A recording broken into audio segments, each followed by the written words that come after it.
အားလုံးပဲမင်္ဂလာပါရှင်ဒီတစ်ခေါက်တော့အမြင်ပါးပါးလေးတွေနဲ့ဖော်ဆက်ထားတဲ့တရေစာတစ်မျိုးလေးပါကျွတ်ကျွတ်ရွတ်လေးနဲ့အလွန်ကိုစားလို့ကောင်းပါတယ်နော်ပြန်ရောင်းချင်တဲ့ဆိုရင်လည်းပြန်ရောင်းလို့ရတဲ့လုပ်နည်းလေးတစ်မျိုးလည်းဖြစ်ပါတယ်ကဲကျမရဲ့လုပ်နည်းလေးကိုကြည့်ကြရအောင်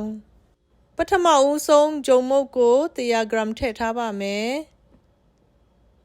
ပြီးရင်ပြောင်းကော်မုတ်ကို50 gram ထည့်ပါမယ်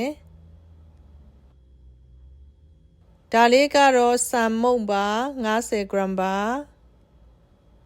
ပြီးရင်ကြက်ဥနှလုံးကိုထည့်ပါမယ်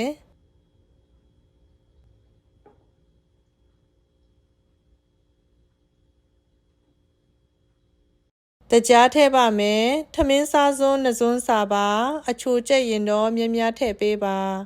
စားနေငယ်ထည့်ပါမယ်ပြီးတဲ့အခါကျတော့နွားနို့ကို100 ml ထည့်ထားပါမယ်ဒါတွေအားလုံးကိုသမအောင်ခဏလေးကျမမွေထားပေးပါမယ်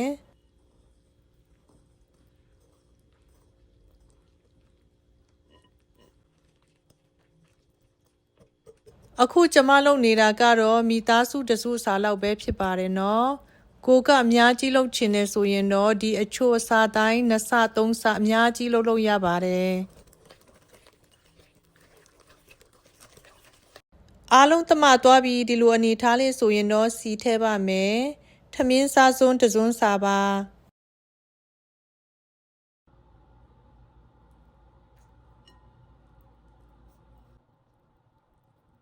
ကဲကြည့်ပါဦးစီထည့်လိုက်တော့မုတ်သားလေးတွေကပိုပြီးတော့ပျော့ပြောင်းနေပါတယ်နော်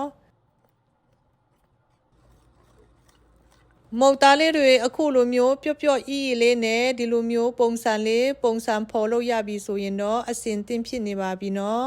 ဒီမုတ်သားလေးတွေကိုဘူးထဲမှာကျမထည့်ထားပါမယ်အလွယ်တကူလေးဖြစ်သွားအောင်လို့တောက်ရည်တန့်ဘူးခွန်ကိုကျမအသုံးပြုထားပါတယ်မုတ်သားလေးတွေကဖြစ်လေးနဲ့ကြဲကြဲလေးဆိုတော့ထည့်ရတာလဲလွယ်ကူပါတယ်နော်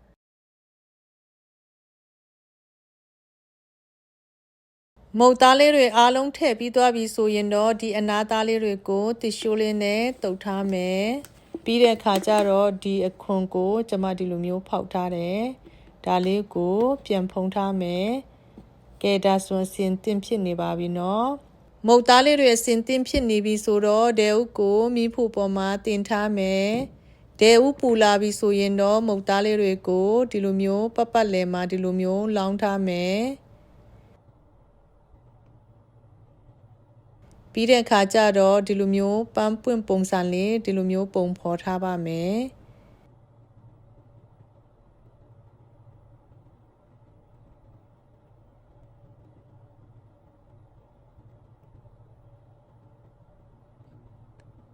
လွယ်လေးနော်အရန်လဲချစ်စရာလေးဖြစ်နေပါတယ်နော်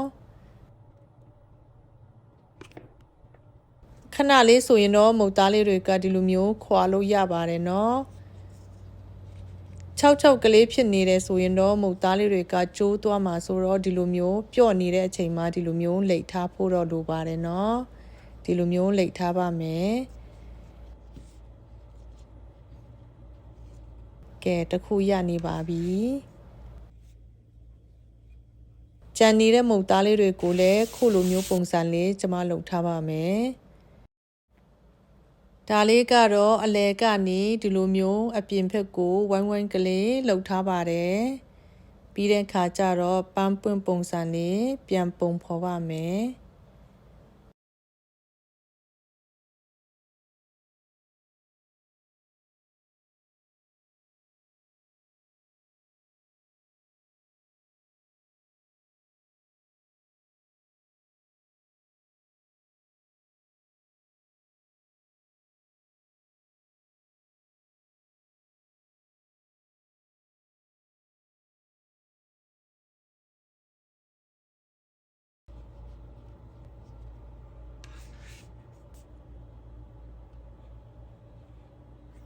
အခုဆိုရင်တော့အကုန်လုံးကိုဒီလိုပုံစံလေးလှုပ်ထားပြီးသွားပါပြီဒါလေးတွေကိုကျွတ်ကလေးဖြစ်အောင်လို့ကျမစီနဲ့ပြန်ကြော်ပါမယ်စီပူထဲမှာထည့်ထားမယ်စ စီပူပူနဲ့ကြော်ထားတော့ခဏလေးဆိုရင်တော့ပြောင်းပြန်လန်းထားဖို့တော့လိုပါတယ်နော်ခဏလေးနဲ့ပြောင်းပြန်လန်းထားမယ်ကဲကြည့်ပါဦးရဲရဲကလေးဖြစ်နေပါပြီနော်ကဲကြည့်ပါဦးကျွတ်ကျွတ်ရွရွလေးနဲ့နော်အရန်စားချင်စရာလေးဖြစ်နေပါပြီအနံ့လေးလည်းမွေးကြိုင်နေပါတယ်နော်ကျွတ်ကျွတ်ရွရွလေးနဲ့အရန်လှပနေပါတယ်နော်ကြံနေတဲ့မုတ်လေးတွေကိုလည်းအခုလိုမျိုးပဲစီပူပူထဲမှာကြော်ပါမယ်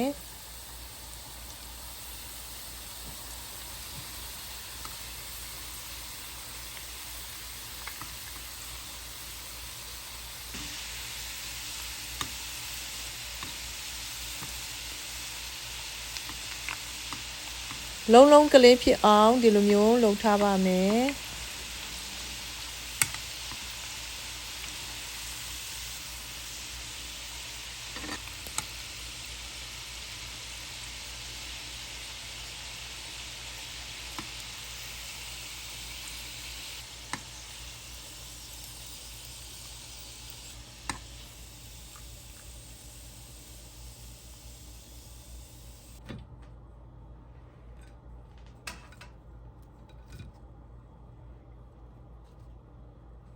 အခုဆိုရင်တော့အကုန်လုံးလဲကြော်ပြီးသွားပါပြီ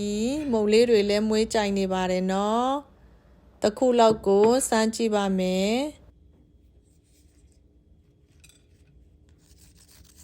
ကဲကြည့်ပါဦးကျွတ်ရွနေပါတယ်နော်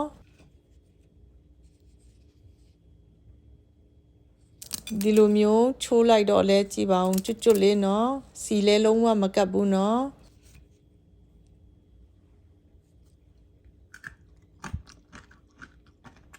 ကျွတ်မွမွလေးနဲ့အလွန်အရသာရှိပါတယ်နော်တစ်ခေါက်လောက်စမ်းကြည့်စေချင်ပါတယ်ဘူးထဲမှာထည့်ပြီးတော့လေးလုံးအောင်ပိတ်ထားမယ်ဆိုရင်လည်းအကြာကြီးခံတဲ့နီလန်းလေးပါနော်ပြန်ရောင်းချင်တယ်ဆိုရင်လည်းရောင်းလို့ရတဲ့နီလန်းလေးတစ်မျိုးပါကဲအခုလိုမျိုးကျမရဲ့ဗီဒီယိုလေးကိုကြည့်ပေးလို့ကျေးဇူးတင်ပါတယ်ရှင်အားရှိသွားအောင်လဲ like share subscribe လေးနဲ့လည်းအားပေးကြပါအောင်ရှင်ကျေးဇူးများကြီးတင်ပါတယ်